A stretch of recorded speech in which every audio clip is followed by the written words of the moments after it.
Service des urgences, que puis-je faire pour vous? Mes amis, ils sont... Qu'est-ce que vous voyez? Mes amis sont morts. Ils sont tous morts. Vous voyez une arme à feu? Non, c'est un couteau. C'est un couteau? Oui. La police est arrivée en milieu d'après-midi et elle recueille les pièces à conviction. Je m'en souviens très bien. Ce jour-là, j'étais dans mon bureau quand l'affaire est sortie. On nous a dit qu'il y avait 3 corps sur place, alors on s'est rendu à la maison. Quand je suis arrivée sur le lieu du crime, les médias étaient déjà là. Ils prenaient déjà des photos. Ce qu'on a trouvé dans cette maison nous a bouleversés. Selon la police, Vladimir Pokilko a tué sa femme et son fils avec un marteau et un couteau pendant leur sommeil avant de se tuer avec ce même couteau. Ça ressemblait à un meurtre-suicide. L'homme était un immigré russe qui s'était associé avec l'inventeur du jeu vidéo Tetris. Mais on a compris plus tard qu'il y avait bien plus à découvrir dans cette affaire. Je vous donne un conseil, faites attention. Ça va beaucoup plus loin que ce qu'on pensait. Vous vous rendez compte que ça n'a aucun sens, n'est-ce pas? Quelque chose clochait en 1998. Et aujourd'hui, je sais que j'avais raison.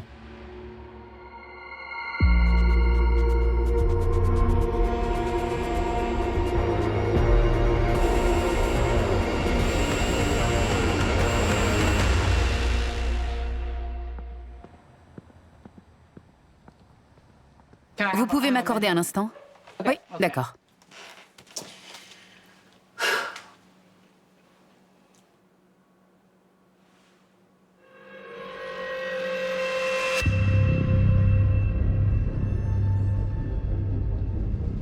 Je m'appelle Sandra Brown.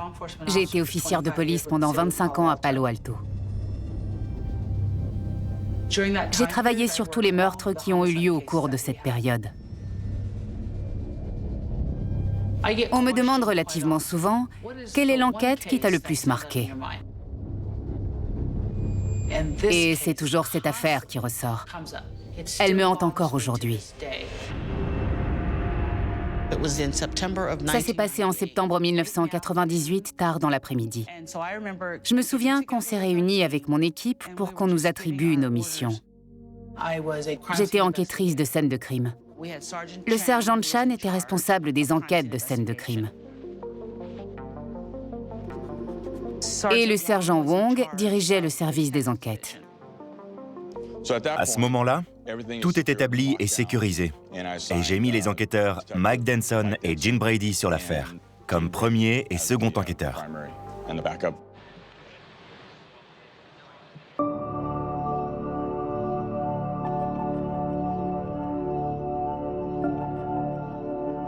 Quand on est entré dans la maison, tout avait l'air normal.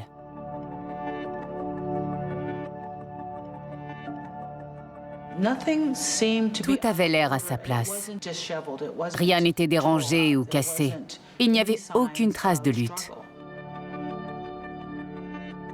Habituellement, on entend toujours une horloge, ou alors une climatisation, ou d'autres sons dans ce genre. Mais là, tout était silencieux. Et sombre. Ça m'a laissé une drôle d'impression.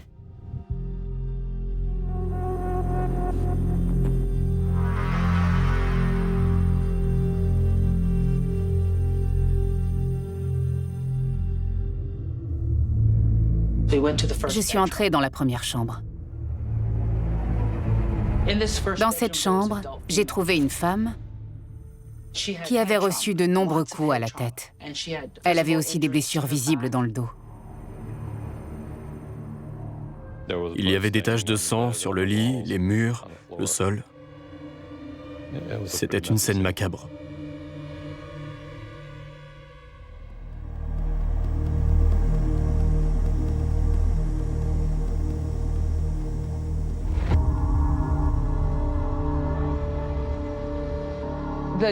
L'enfant était dans la chambre parentale sur le lit au coin de la pièce. Il avait des blessures à l'arrière du crâne et on a remarqué aussi des marques de coups dans le dos. Il y avait du sang tout autour de lui, c'était effrayant. Et quand on a levé les yeux de l'enfant, on a vu un homme adulte, 2 ou 3 mètres plus loin, allongé face contre terre, avec un couteau dans la main droite. Ce dont je me souviens le mieux au sujet de l'homme, c'est la gravité de sa blessure à la gorge et la façon dont elle était tranchée. La blessure était si profonde et si violente que je voyais l'arrière de son larynx et sa colonne vertébrale. On aurait dit un poisson qu'on désosse.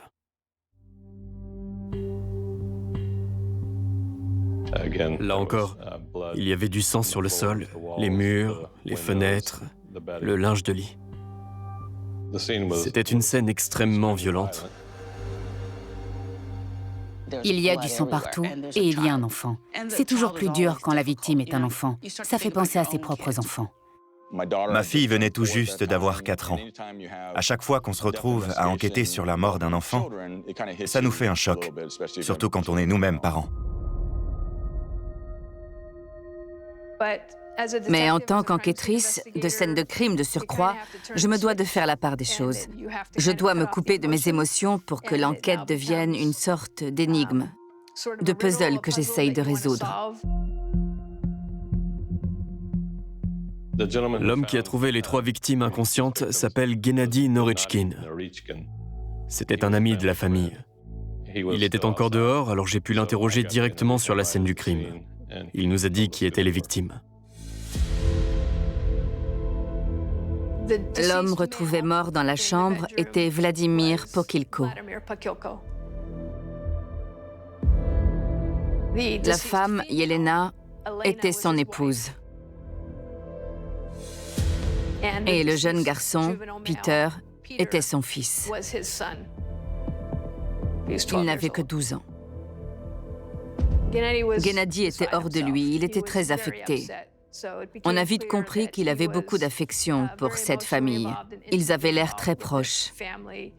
Il semblait beaucoup s'occuper de Peter parce que ses parents travaillaient énormément. Ils étaient chefs d'entreprise. Gennady avait les clés de la maison. Il avait essayé de joindre le couple par téléphone plus tôt dans la journée sans succès. Alors il est allé chez eux, il a vu les 2 voitures, une dans la rue et l'autre dans l'allée. Il a fini par ouvrir la porte et entrer, et c'est là qu'il a découvert les corps. Gennady nous a dit que la famille Pokilko était originaire de Russie.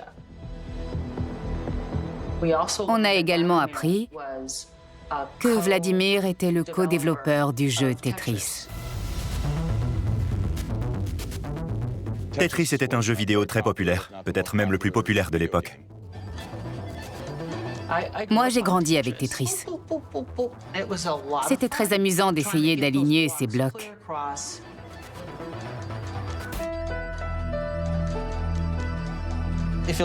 Quand on compare ce jeu à d'autres, comme le premier Mario, on remarque qu'il est super dynamique.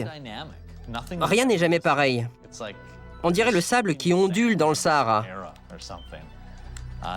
Il nous donne constamment de nouvelles informations et on doit systématiquement prendre des décisions en fonction de ces informations. C'est magnifique d'essayer de résoudre le puzzle le mieux possible, même si parfois on n'arrive pas à le faire à la perfection. Dans les autres jeux, on peut toujours résoudre l'énigme. Je joue énormément à Tetris, tellement que je le vois dans mon sommeil. C'est très triste, à vrai dire. C'est très addictif. Dans le centre de recherche de Vladimir, tous les employés dotés d'un ordinateur avaient Tetris. Tetris a explosé parce qu'il est devenu le jeu vidéo de ceux qui ne jouaient pas aux jeux vidéo.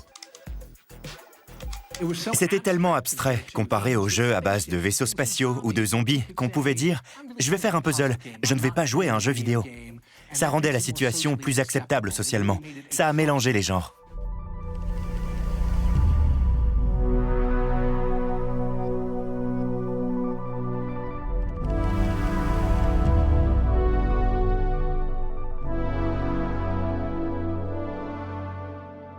Ce jeu est addictif, parce qu'une fois que tu as obtenu un score à Tetris, tout ce que tu veux, c'est essayer de le battre.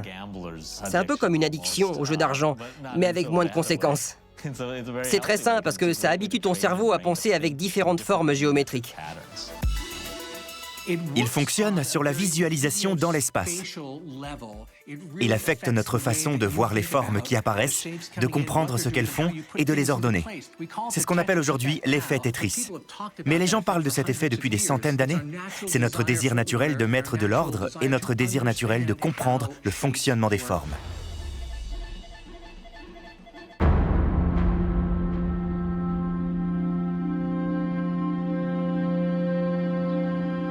Vers la fin des années 80, quand je jouais à Tetris tard le soir pendant des heures d'affilée, je n'imaginais en aucun cas que le jeu auquel je jouais allait avoir quoi que ce soit à voir avec un meurtre sur lequel j'allais enquêter de nombreuses années plus tard. C'est une des premières grosses enquêtes pour meurtre sur laquelle j'ai travaillé. Quand on couvre une affaire de crime et que toutes les circonstances qui entourent ce crime ne sont pas connues, on se retrouve à essayer de réunir le plus d'informations possible sur les personnes impliquées. Selon le voisinage, le père de l'enfant est ingénieur en informatique. Vladimir Pokilko travaillait pour l'entreprise Animatech. C'était une entreprise de graphisme et de design informatique, pour ainsi dire, installée à San Francisco. Avant de commencer à s'intéresser aux ordinateurs, Vladimir avait étudié la psychologie à Moscou. Vladimir et moi, on s'est rencontrés quand on a intégré une classe préparatoire en psychologie à l'université de Moscou. Parfois, les gens le trouvaient froid, mais il ne l'était pas. Vladimir prenait les choses très au sérieux. Il venait d'une famille modeste et il avait l'ambition de s'élever au-delà de son rang familial et de progresser dans la société. Vladimir et Yelena se sont rencontrés quand ils sont entrés à l'université. Yelena étudiait la psychologie clinique. Par la suite, elle a ouvert une école de yoga en Russie. J'ai rencontré Yelena au cours d'une grande conférence sur le yoga à l'université de Moscou. Tout le monde l'adorait. Elle était très douée dans ce qu'elle faisait et elle m'a mise très à l'aise. C'était la fondatrice très respectée de Stanfizz, le célèbre studio de yoga à Stanford. Le site internet du lieu attirait beaucoup de personnes qui affirment que la famille était très heureuse. Peter, le fils, allait au collège de Palo Alto, où il était très populaire. C'était un danseur, un artiste et un génie des maths et des sciences. Phil Dawn était l'enseignant du jeune garçon. Il était très talentueux, et je ne dis pas ça à la légère, un élève brillant. Les habitants du quartier nous ont dit qu'ils étaient sympathiques et qu'ils travaillaient dur.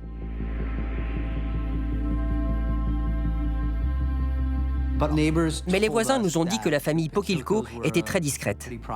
Et plus on en apprenait sur Vladimir et sa famille, et plus le mystère qui les entourait s'épaississait. Quand on a appris que cet homme était potentiellement le créateur de Tetris, je ne sais pas hausser les sourcils.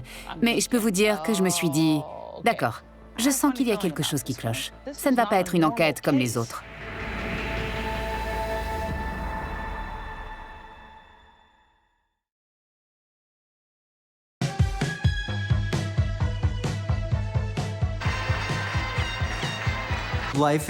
Pour résumer, la vie aux États-Unis dans les années 80, c'était la campagne du président Reagan.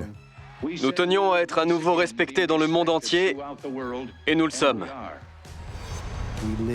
On vivait dans l'ombre de la course avec la Russie. On regardait des documentaires sur ce à quoi ressemblerait une guerre nucléaire. Je me souviens que petit, j'étais terrifié et en même temps, on avait le sentiment qu'on gagnait. On sentait que les États-Unis allaient triompher. Alors qu'ici, aux États-Unis, on se délectait du consumérisme, l'Union soviétique était en fin de parcours. Elle se désintégrait. Et pourtant, c'est bien de là que nous est venu ce grand jeu pop et coloré auquel on joue encore aujourd'hui.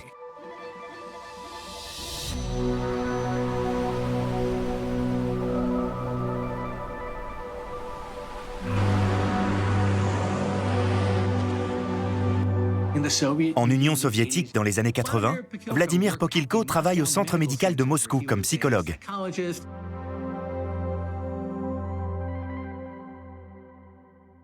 Vladimir était très intéressé par différentes approches informatisées appliquées à la psychologie. On peut dire qu'il avait une âme de visionnaire.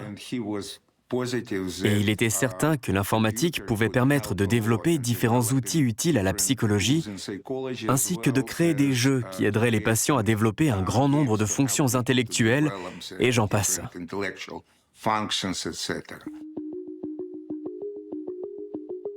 Vladimir connaît Alexis Pajitnov. Ils sont amis.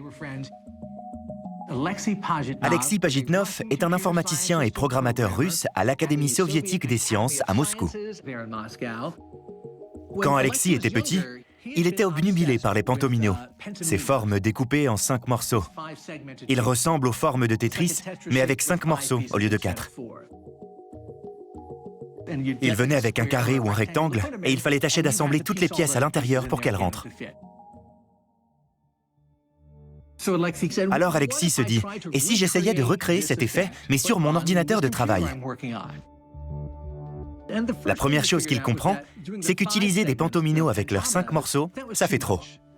Alors il réduit à 4, ce qui équivaut à la forme dite tétra.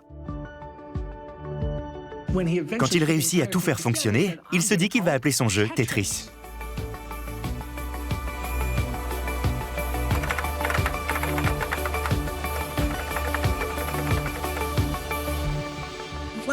Vladimir est une des premières personnes à voir le jeu Tetris. Et il comprend vite qu'il s'agit là de bien plus qu'un projet pour passer le temps auquel Alexis s'adonne le soir. En tant que chercheur clinique, il comprend la nature addictive du jeu. Il dit, c'est quelque chose que je peux étudier pour comprendre l'effet provoqué sur les patients. Il veut montrer que le jeu agit sur une zone profonde du cerveau, comme les narcotiques. Il pense à une façon de créer un face-à-face dans le jeu. Avec Alexis, il travaille sur une version qui permet à 2 joueurs de jouer en même temps et de s'affronter. Vladimir a arrêté de travailler pendant 1 an et il a consacré cette année au développement de Tetris. Il était concentré sur ce projet. Il voulait le perfectionner. C'était impressionnant et je dois dire que c'était palpitant. Quand tu crées un jeu comme Tetris, comment faire pour le partager avec le monde? Comment faire en sorte que les gens le voient? Aujourd'hui, je vous l'enverrai en version numérique, je vous l'enverrai par mail ou je vous enverrai un lien pour le télécharger. Mais ils n'ont rien de tout ça à l'époque. Ils doivent en faire des copies physiques sur des CD et prendre ces copies et les distribuer à d'autres personnes qui vont en faire d'autres copies pour les distribuer encore. C'est ainsi que d'autres bureaux extérieurs au centre informatique initial commencent à recevoir des copies de Tetris. Mais pour que Tetris arrive jusqu'en Occident, il ne peut pas passer par l'Union soviétique. Comme pour beaucoup de choses de l'autre côté du rideau de fer, il faut trouver une faille. Et cette faille, c'est la Hongrie. La Hongrie a plus facilement accès au matériel de l'Occident. Ils entament une version à même de fonctionner sur des ordinateurs plus utilisés. Une fois qu'il existe une version de Tetris compatible sur les ordinateurs d'Apple et IMB, le jeu a tout pour se propager.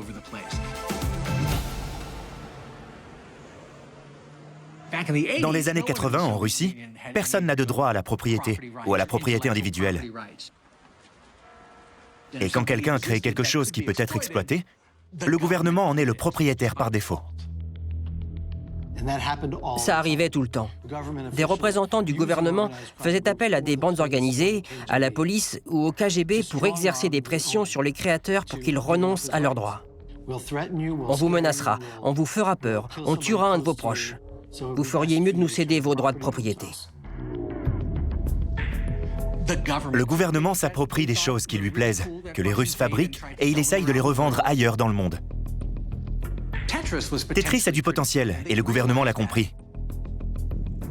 Alors il prend Tetris, il lui accorde une licence, et il essaye de le vendre dans d'autres pays et d'autres régions du monde. Les gros noms dans le milieu, c'est Nintendo et Atari. Et c'est là que le premier conflit naît. Qui va acquérir le droit de commercialiser Tetris? Hank Rogers s'y connaît en logiciel. Il vient des Pays-Bas et il a réussi à vendre des jeux de rôle sur le marché japonais. Il cherche de nouvelles idées. Et quand il voit Tetris, il dit « c'est un jeu qui peut devenir un phénomène mondial ». Nintendo travaille sur un projet top secret qui s'avère être la Game Boy. Alors Hank Rogers contacte son équipe et lui dit « Écoutez, je sais que vous travaillez sur une console à usage manuel, et je sais que vous voulez qu'il y ait des jeux dans la boîte quand les gens l'achètent. » Et c'est là qu'il dit « Vous savez quoi? Ce jeu, ça devrait être Tetris, et je vais vous fournir les droits de Tetris et faire en sorte que ça arrive. » Hank, à la manière d'un agent secret, se rend à Moscou, se fait des contacts et réussit à obtenir un rendez-vous avec l'organisation soviétique des licences à qui les droits de Tetris appartiennent. Et les Russes se disent « Ça, c'est quelqu'un avec qui on peut bosser. » C'est le moment qui propulse Tetris au niveau supérieur. Après ça, Tetris se propage dans le monde entier alors qu'Alexis et Vladimir ignorent tout de ce qu'il se passe. Ils disaient que c'était impossible. Pourtant, aujourd'hui, vous pouvez avoir la puissance et la frénésie de Nintendo dans le creux de votre main. Découvrez la Game Boy. Portable, en stéréo et dotée de jeux interchangeables. Et par-dessus le marché, la Game Boy est vendue avec le nouveau jeu délirant, Tetris.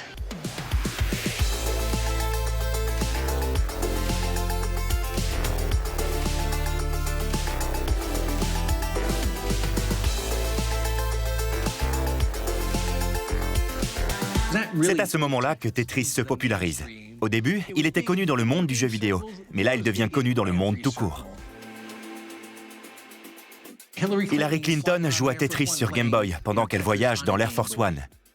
Ce jeu se fait une place dans la pop culture, comme quasiment aucun autre jeu ne l'avait fait avant, ou ne l'a fait depuis d'ailleurs. Mais Alexis et Vladimir sont coincés derrière le rideau de fer. Ils ne vont rien percevoir pour avoir inventé un des jeux les plus populaires au monde. S'ils l'avaient inventé aux États-Unis, ils seraient devenus milliardaires, ni plus ni moins.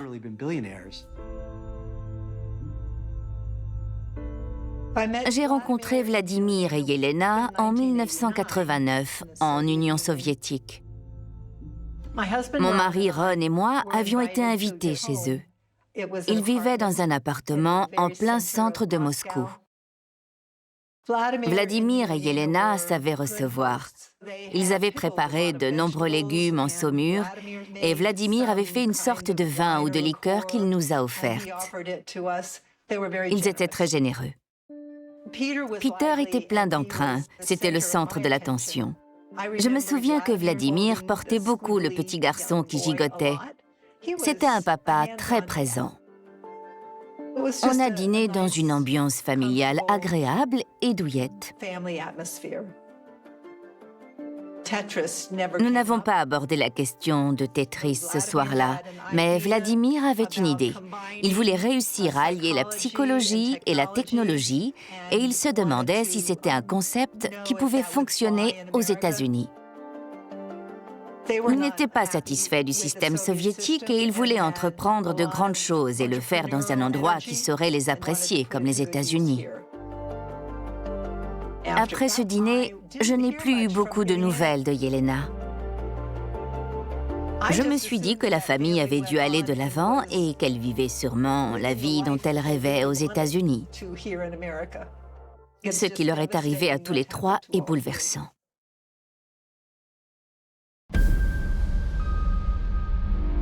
Les enquêteurs fouillent la maison de la 400e intersection de la rue Fern en quête d'indices. Yelena et Peter avaient été blessés au couteau. Et Vladimir avait la gorge tranchée et un couteau dans la main. Alors notre première impression nous a fait dire « Oh, c'est un meurtre-suicide ». On s'est dit « C'est à ça que ça ressemble, c'est ce qui a dû se passer ». Mais ensuite, on y a regardé d'un peu plus près et en étudiant les pièces à conviction, on s'est aperçu que ça ne collait pas. Selon la police, Vladimir Pokilko a tué sa femme et son fils avec un marteau et un couteau pendant leur sommeil avant de se tuer avec ce même couteau. Des meurtres-suicides, il y en a tout le temps. Il existe des tas de théories qui les expliquent. En l'occurrence, nous avons parlé avec des collègues de Vladimir Pokilko et avons compris qu'il était très stressé. Au cours des mois qui ont précédé l'incident, Vladimir avait connu des difficultés financières au sein de son entreprise, Animatech. Et Vladimir et Yelena s'étaient disputés au sujet du studio de yoga. Yelena était devenue une professeure de yoga très connue en Russie, avant que la famille ne s'expatrie. Et quand elle est arrivée aux États-Unis avec son mari, elle a été forcée de repartir de zéro. Vladimir a financé le studio de yoga de Yelena, et à ce moment-là, le studio ne rapportait pas encore grand-chose. Alors Vladimir a demandé à Yelena d'accélérer le développement de son commerce. Il y avait énormément d'amour entre Vladimir et Peter. Mais il y avait aussi de l'hostilité et une certaine rancœur entre Vladimir et Yelena. Leurs corps avaient été retrouvés dans des chambres différentes et leur ami Gennady a expliqué que Yelena dormait souvent dans une chambre séparée. J'ai également appris que Vladimir avait souvent tendance à se priver de sommeil. En Russie, parmi les sujets que Vladimir est amené à étudier, figure le manque de sommeil. Il est également le sujet de certaines de ses études, et le manque de sommeil a des effets très négatifs sur lui. Il avait fini par réussir à ne plus dormir que 2 heures par nuit. Il atteignait ses limites. Une nuit, il a commencé à voir des rats partout dans sa chambre. Une partie de ses amis pense qu'il avait recommencé à se priver de sommeil avant le meurtre. Il pense qu'il ne dormait probablement plus du tout.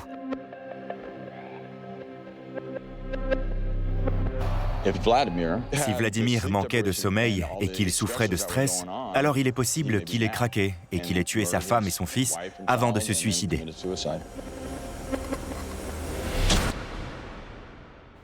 Mais par la suite, on a découvert comment Yelena et Vladimir étaient arrivés aux États-Unis. Et on a trouvé tout un tas d'informations intéressantes. Dans les années 80, l'Union soviétique tombe en miettes. Les infrastructures s'effondrent. Et les institutions s'effondrent. Les habitants sont livrés à eux-mêmes et doivent trouver un moyen de survivre. On n'avait jamais d'aliments frais. Quand nous trouvions des animaux, comme un cochon par exemple, nous le volions à son propriétaire pour le tuer discrètement. Nous avons même mangé des chiens là-bas. Tout ce que nous voyions, nous le tuions et nous le mangions parce que le gouvernement ne nous mettait rien à disposition. Pour vous faire une idée, visualisez un cauchemar et là vous comprendrez. Quand le mur de Berlin tombe en 1989, tout d'un coup on se dit que la guerre froide est finie et on commence à entrevoir une évolution du monde. On commence à visualiser un monde meilleur, en partie grâce à l'arrivée vers l'Occident de scientifiques russes et d'entrepreneurs d'Europe de l'Est. Hank Rogers, le développeur, est toujours ami avec Alexis Pajitnov, qui est toujours ami avec Vladimir.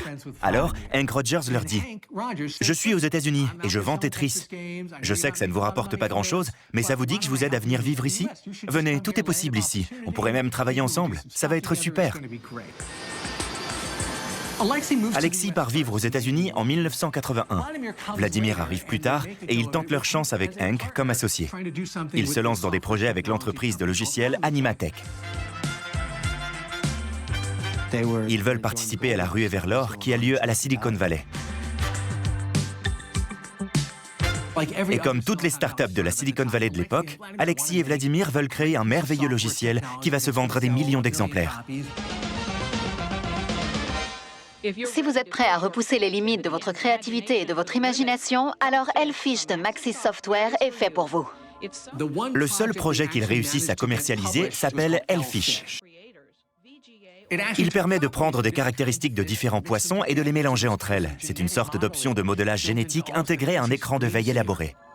Une fois que vous aurez commencé à jouer à Elfish, il se peut que vous n'ayez plus envie d'arrêter. À l'instar de peu de logiciels existants, Elfish tient toutes ses promesses. Son interface utilisateur est très simple. Et c'était justement notre but, car nous ne voulions pas créer quelque chose de compliqué que seuls les génies sont capables d'utiliser. Elfish a un succès de niche, mais qui n'a rien à voir avec le succès de Tetris. Comment peuvent-ils surpasser ça? Mais le milieu des années 90 arrive, l'Union soviétique est pour ainsi dire inexistante. Mais l'identité du créateur de Tetris et des personnes qui en détiennent les droits reste incertaine. Les planqués de l'Union soviétique fraudent et se revendent des acquis gouvernementaux pour devenir oligarques, et les droits de Tetris se perdent dans toutes ces magouilles. Tout ça se fait sans aucun document officiel. Les gens disent « C'est moi le chef ici? Alors je signe un papier qui fait de moi le propriétaire ».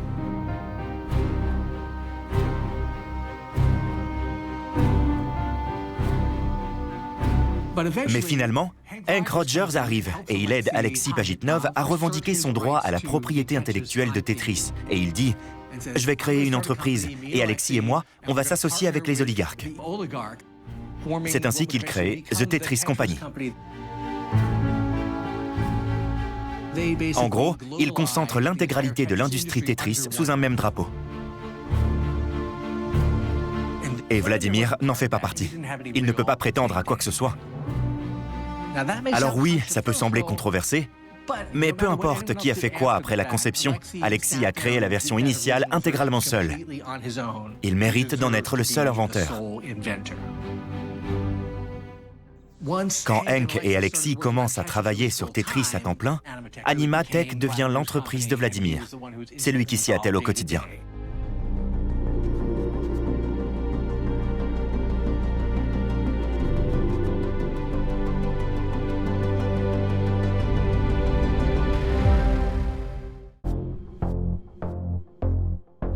On s'est entretenu avec Alexis Pajitnov et Hank Rogers au cours de notre enquête.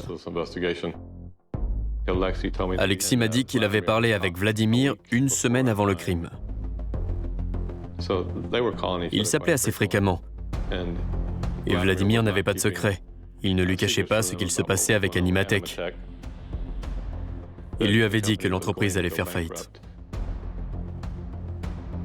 Son entreprise avait des problèmes de financement. Certains des employés qui vivaient en Russie s'étaient fait licencier. Et les employés basés aux États-Unis risquaient de subir le même sort.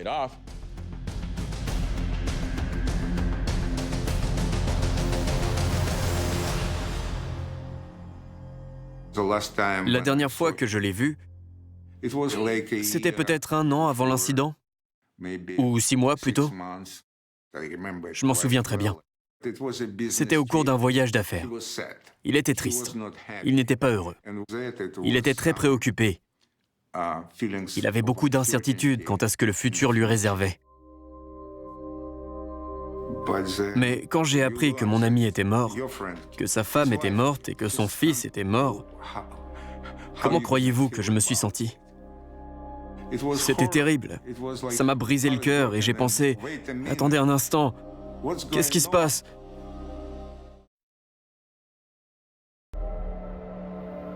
J'ai travaillé sur des enquêtes où on se dit « ça s'est passé comme ça et pas autrement ». Mais celle-ci m'a mis le doute. C'était vraiment ça? La première preuve qu'on a trouvée, c'était les corps.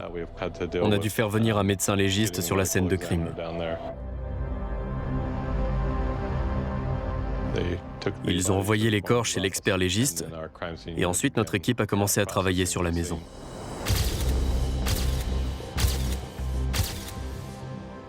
Il y avait en fait 2 marteaux. On en a retrouvé un dans chaque chambre. À l'époque, je me suis demandé, pourquoi s'est-il dit qu'il lui fallait 2 marteaux différents? Pourquoi Vladimir aurait-il utilisé 2 marteaux pour tuer 2 personnes qui vivent sous son toit? C'est un élément que je me suis repassé en boucle. Ça n'a aucun sens qu'on ait retrouvé 2 marteaux. Ça ne collait pas. On a aussi retrouvé le couteau de boucher qui était dans la main de Vladimir et qui avait servi à lui trancher la gorge.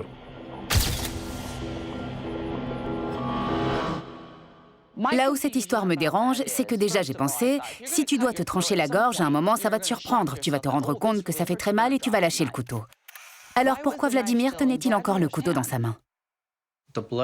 L'éclaboussure de sang que j'ai repérée se situait sur la baie vitrée coulissante derrière lui. On l'a retrouvé sur le ventre avec le couteau dans la main. Alors moi je me demande, mais comment on se tranche la gorge quand on est allongé sur le ventre? Vous voyez?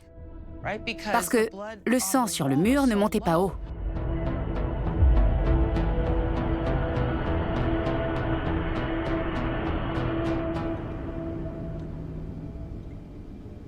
Dans l'évier de la salle de bain, sur le rebord, l'eau avait coulé. On pouvait voir le sang s'écouler dans les canalisations. Mais pourtant, il n'y en avait pas partout autour de l'évier. On aurait dit qu'il avait été lavé. On n'a pas trouvé d'empreintes là où on en trouve habituellement, c'est-à-dire sur les poignées du robinet. On trouve des empreintes partout. Je retrouve des empreintes sur mes lunettes. Je ne me souviens jamais d'avoir mis mon pouce sur mes lunettes, et pourtant les empreintes sont là. Pourquoi on ne trouve aucune empreinte dans la salle de bain d'une maison où vit un enfant, sa mère et son père? J'ai tout de suite eu une intuition très forte. Je suis devenue méfiante. On a étudié la scène de crime plus en profondeur, et la situation nous a paru encore plus étrange. On est allé dans le bureau et on a trouvé une lettre d'adieu rédigée à la main posée sur le bureau. Je me souviens du moment où je suis entré dans le bureau et où j'ai lu la lettre.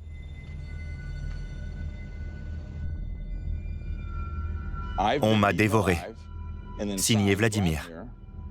Et en dessous, dans un autre paragraphe, il était écrit « Souvenez-vous bien que j'existe ».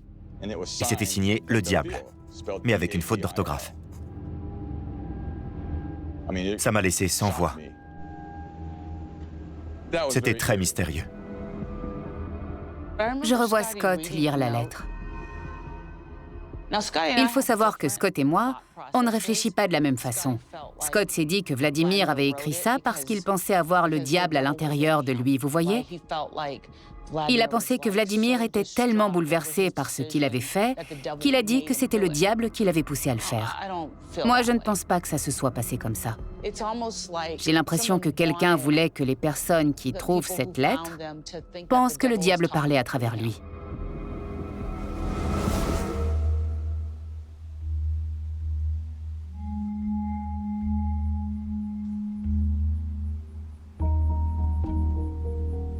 On a pu prouver que quelqu'un était allé dans le jardin et avait brûlé des choses dans le barbecue, ce qui était très suspect. Il y avait une lettre adressée à un certain Alexis, un Russe, qui parlait d'actions et de fluctuations boursières.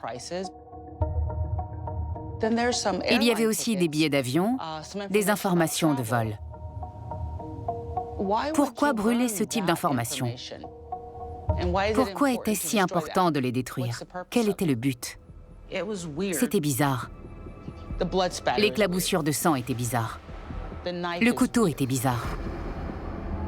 On avait 2 marteaux différents. On avait la lettre. Tout était tellement parfait que ça en devenait suspect.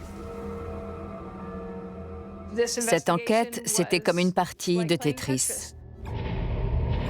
Quiconque a déjà joué à Tetris sait qu'on est limité dans le temps et qu'il y a un côté stressant à essayer d'assembler toutes les pièces entre elles. Et dès qu'on passe au niveau supérieur, on se retrouve avec une nouvelle pièce qu'il faut inclure au reste et comprendre. On découvrait différents éléments qui n'allaient pas ensemble. Je n'avais jamais vu une scène pareille. Il y avait des tas de questions en suspens. Le fait que cette affaire combine un triple meurtre, une éventuelle implication russe et un jeu vidéo emblématique a créé un engouement. C'est devenu une affaire à suivre. La police a barricadé le pâté de maison de part et d'autre, et il y avait toujours un agent présent sur place pour nous garder à distance. Je me souviens parfaitement de marcher jusqu'au barrage policier et d'essayer de zioter derrière les voitures de police pour essayer d'entrevoir qui entrait et qui sortait de la maison. On attendait là pendant des heures pour essayer de grappiller la moindre information. La police venait parler aux journalistes et nous disait ce qu'elle pensait avoir le droit de dévoiler au sujet du crime. Mais elle ne voulait pas nous dire grand-chose sur la scène de crime en elle-même.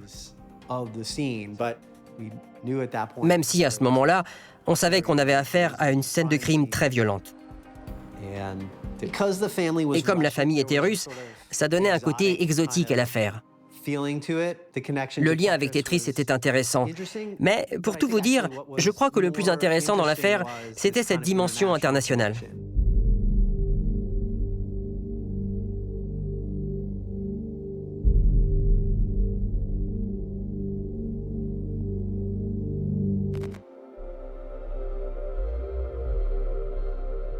On a continué à enquêter sur le crime en attendant que l'autopsie soit faite. Et finalement, on a reçu les résultats de l'autopsie du médecin légiste. Et ça nous a donné une nouvelle pièce du puzzle qui semblait n'avoir aucun sens. Le rapport d'autopsie stipulait que le fils et l'épouse avaient été tués par 2 grands coups de marteau sur la tête. Puis ils avaient été tous les deux poignardés à 11 reprises. Ils avaient tous les deux un total de 13 blessures chacun.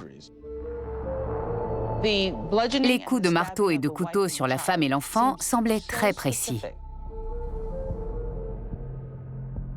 Pourquoi porter le même nombre de coups?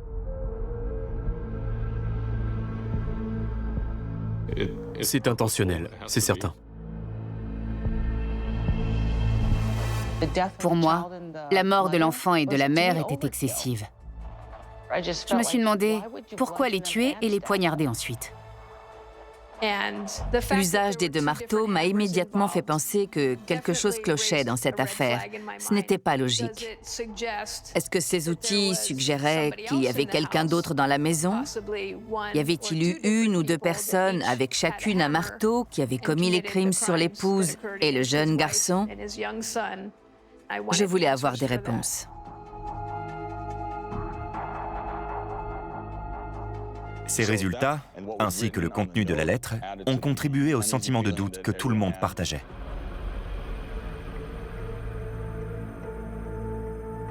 Le médecin légiste a confirmé que Vladimir s'était suicidé. Et quand j'ai enfin reçu le rapport et que j'ai vu le descriptif des blessures, je me suis dit, impossible, c'est impossible de se couper de cette façon. Peut-il vraiment avoir supporté une telle douleur et s'être auto-infligé une blessure aussi profonde? C'est ce que je me suis demandé. Mais le crime a bien été identifié comme un meurtre-suicide. On a fait ce que font tous les agents de temps en temps après avoir travaillé sur une grosse enquête. On est allé boire un verre. La journée était terminée. On était assis autour d'une table et j'ai dit « Les gars, vous pensez qu'il s'est suicidé? Vous pensez qu'il a tué sa famille et qu'il s'est tué ?» Je commençais à me demander si je ne me faisais pas des films, si je n'avais pas sombré dans des théories complotistes. Je savais qu'avec d'autres agents de l'équipe, on pensait qu'il s'agissait peut-être d'un meurtre. Pour moi, il y avait d'autres personnes impliquées et elles avaient donné au crime l'apparence d'un meurtre-suicide. On est tous membres de cette communauté. Et on doit partir du principe que cet homme a tué son fils et sa femme de manière extrêmement violente avant de s'ôter la vie. Et pourquoi? Parce qu'il n'avait pas assez d'argent? Je ne pense pas que ce père a tué son fils. Je suis certaine qu'il l'aimait de tout son cœur. Je ne pense pas que cet homme a tué sa femme. J'ai travaillé sur des affaires où ça a eu lieu. Mais dans ce cas-là, ça va trop loin. Je crois qu'on n'est pas au bout de cette histoire. Et je sais, maintenant, qu'on n'est pas au bout de cette histoire.